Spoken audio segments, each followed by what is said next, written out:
They said there was nothing out here, just sand and silence.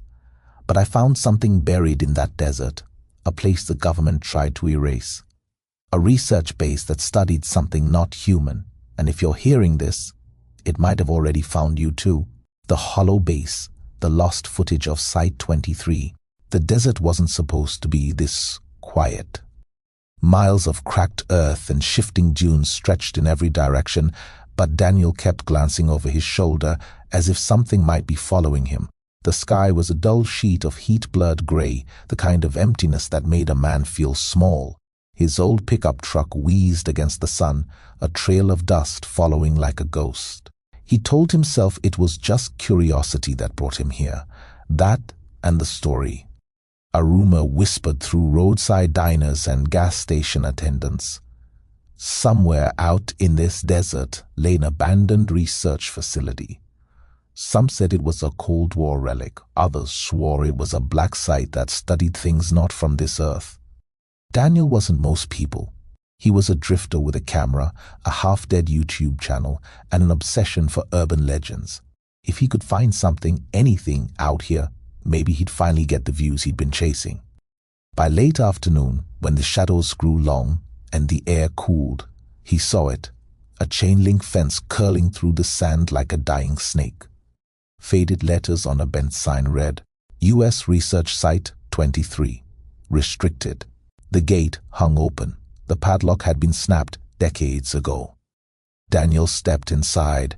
The air smelled metallic, like old pennies and dry rot. Concrete buildings jutted from the desert floor, windows shattered, roofs half collapsed. A watchtower leaned on a broken hinge. The deeper he walked, the more he realized this place hadn't been abandoned. It had been erased. Walls bore scorch marks. Doors were welded shut. A jeep rusted in the sand. Its tires melted into rubber puddles. He raised his camera.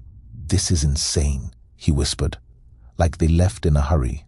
Then he saw the footprints, preserved by the dry air, spreading in every direction. Some were barefoot, some weren't human. He followed them to a squat, windowless building half buried in dunes. Faded letters across the steel door read, Project Aurora. The handle was ice cold under the desert heat. With a grunt, he pulled the door open.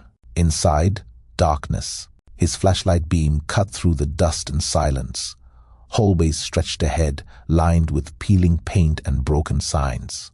This looks like an old lab. No power, no noise. He turned a corner and froze. Every wall was plastered with photographs, hundreds of them, curling and yellow with age. Blurry shots of lights in the sky, shapes half seen through static, and in the center wall, one clear photo. A long skeletal figure, 8 feet tall, its face smooth and featureless. Beneath it, scrawled in red marker, Do not approach, do not engage. The flashlight flickered.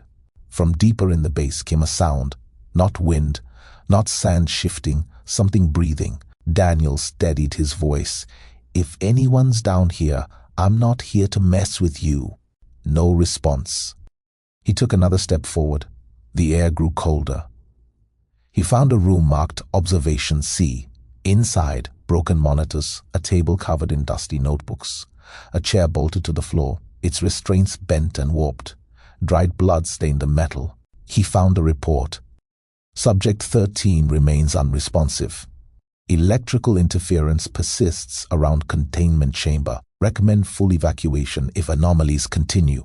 He turned toward a melted door marked Containment Access. Authorized only. Then came a thud deep below the floor. Another. Footsteps, heavy. Daniel ran. The hall flickered. Every photograph now showed people, scientists, soldiers, standing in these same halls. And in each photo, a tall shadow loomed behind them. The last photo was of this hallway, and standing in it was Daniel. The lights went out.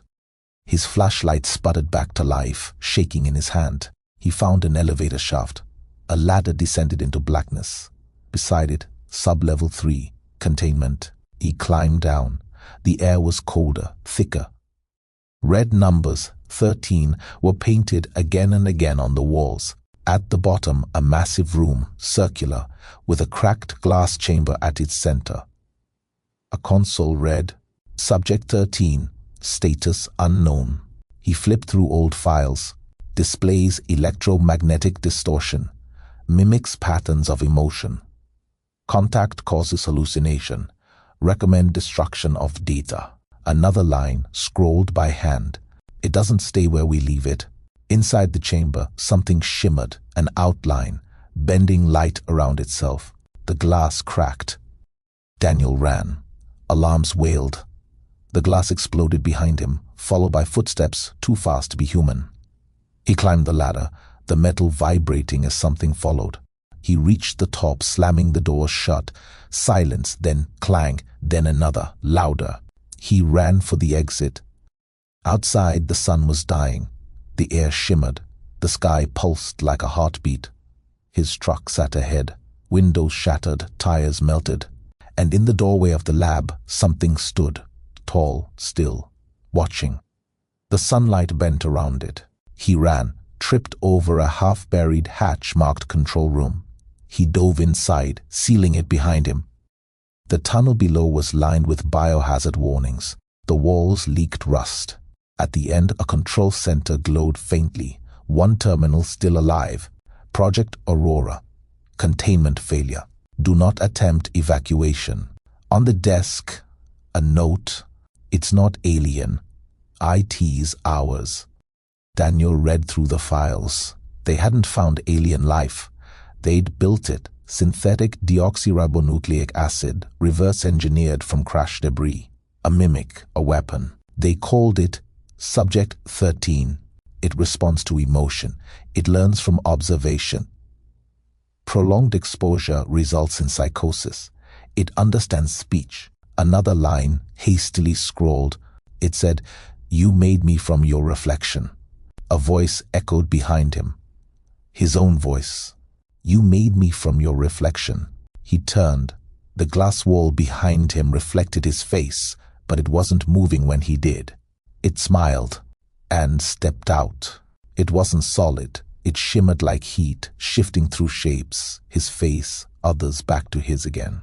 Stay back, he shouted. It tilted its head, copying the motion. Stay back, he ran. The hallways looped into themselves, corridors bending wrong. The creature followed, glitching in and out of sight. Voices whispered from the walls, his voice distorted and layered. You wanted proof. You shouldn't have looked. He stumbled into a control chamber overlooking an underground hangar filled with ash-gray corpses frozen mid-run. Across the glass, painted in black. We couldn't turn IT off. They hadn't escaped it. They'd sealed it in, and themselves with it. The creature appeared again, walking toward him. Its mouth stretched too wide. The lights blew out. Only his camera's red light blinked now, flashing like a heartbeat. Each blink showed it closer. One step, another. He hit the console. Screens flickered to life, showing his live camera feed. In every monitor, the creature stood right behind him, even when it wasn't. If you record it, it records you. The screens burst. Sparks flew.